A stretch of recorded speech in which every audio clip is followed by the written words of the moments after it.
اعوذ باللہ من الشیطان الرجیم بسم اللہ الرحمن الرحیم۔ ناظرین گرامی السلام علیکم۔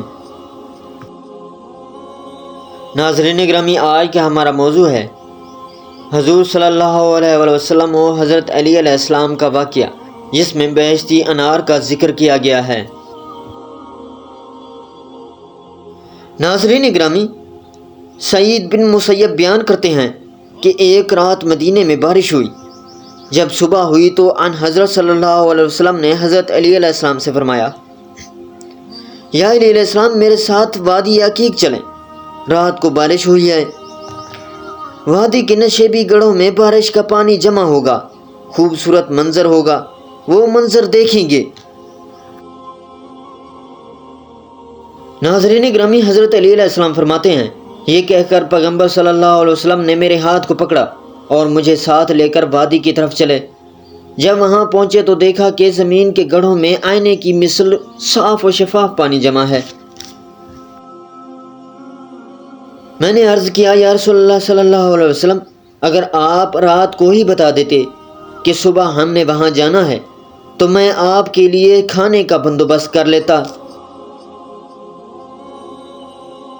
آپ صلی اللہ علیہ وسلم نے فرمایا، یا علیہ السلام، جس نے ہمیں یہاں تک پہنچایا ہے وہ ہمیں بھولے گا نہیں۔ ابھی ہم وہیں کھڑے تھے کہ اچانک ایک طرف سے بادل اٹھا جو چمکتا گرجتا ہمارے سروں پر آ گیا، اور پھر وہ ہماری طرف آنے لگا، یہاں تک کہ ہمارے قریب آ گیا۔ اس بادل سے ایک دسترخواں برآمد ہوا جو ہمارے آگے زمین پر آیا، اور اس میں کچھ انار تھے کہ ایسے انار پہلے کبھی نہیں دیکھے تھے۔ ان پر 3 قسم کے چھلکے تھے، کور تھے، ایک کور موتیوں کا، ایک چاندی کا اور ایک سونے کا تھا۔ ناظرین گرامی، پیغمبر اکرم صلی اللہ علیہ وسلم نے فرمایا، یا علی علیہ السلام، بسم اللہ پڑھو اور کھاؤ، یہ تمہارے دنیا کی طعام سے کئی درجے زیادہ عمدہ اور لذیذ ہوگا۔ جب ہم نے اس انار کو توڑا تو اس میں 3 رنگوں کے دانے تھے، کچھ سرخ یاقوت کی مثل سرخ تھے، اور کچھ موتیوں کی طرح سفید، اور کچھ زمرد کی طرح سبز تھے۔ اس میں ہر شے کی لذت اور ذائقہ موجود تھا۔ جب میں کھانے لگا تو اچانک میرے دل میں خیال آیا کہ کاش آج میرے ساتھ سیدہ فاطمہ زہرا سلام اللہ علیہا اور حسن و حسین علیہ السلام بھی یہاں ہوتے، وہ بھی اس نعمت پروردگار سے لطف اندوز ہوتے۔ بس میں نے ان میں سے 3 انار اٹھا کر انہیں اپنے دامن میں رکھ لیا، پھر وہ دسترخواں واپس اوپر چلا گیا۔ جب ہم وہاں سے گھر واپس لوٹنے لگے تو راستے میں اصحاب پیغمبر صلی اللہ علیہ وسلم سے 2 صحابی ملے۔ ایک کہنے لگا، یا رسول اللہ صلی اللہ علیہ وسلم، آپ کہاں سے واپس آ رہے تھے؟ آپ صلی اللہ علیہ وسلم نے فرمایا، وادی عقیق گئے تھے، وہاں سے واپس آ رہے ہیں۔ وہ کہنے لگا، یا رسول اللہ صلی اللہ علیہ وسلم، اگر آپ صلی اللہ علیہ وسلم نے ہمیں بتا دیا ہوتا تو ہم آپ کے لیے وہاں کھانے وغیرہ کا انتظام کرتے۔ آپ صلی اللہ علیہ وسلم نے فرمایا، جس نے ہمیں وہاں بلایا تھا اس نے ہمیں محروم نہیں رکھا۔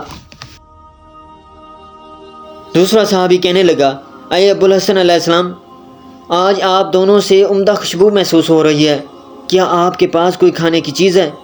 حضرت علی علیہ السلام فرماتے ہیں، میں نے اپنے دامن میں ہاتھ ڈالا کہ ایک انار اسے نکال کر دے دوں۔ میں نے دیکھا کہ دامن میں کچھ بھی نہیں ہے۔ میں بہت پریشان اور افسردہ ہوا۔ جب ہم ان سے جدا ہوئے تو پیغمبر اکرم صلی اللہ علیہ وسلم اپنے گھر کی جانب اور میں اپنے گھر کی جانب بڑھا۔ جب گھر کے دروازے کے قریب پہنچا تو میں نے اپنے دامن میں چھنکار کی آواز سنی۔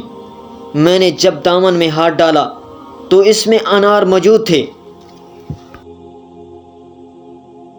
بس میں گھر میں گیا، ایک انار سیدہ سلام اللہ علیہ کو دیا اور 2 انار حسن و حسین علیہ السلام کو دیے۔ پھر میں پیغمبر اکرم صلی اللہ علیہ وسلم کی خدمت میں حاضر ہوا۔ آپ صلی اللہ علیہ وسلم نے مجھے دیکھتے ہی فرمایا، اناروں کا قصہ تم مجھے بتاؤ گے یا میں خود تمہیں بتا دوں؟ میں نے عرض کی، یا رسول اللہ صلی اللہ علیہ وسلم، آپ ہی ارشاد فرما دیجئے کہ یہ دل کو سرور بخشے گا۔ پھر آپ صلی اللہ علیہ وسلم نے پورا واقعہ یوں بیان فرمایا جیسے آپ میرے ساتھ موجود رہے ہوں۔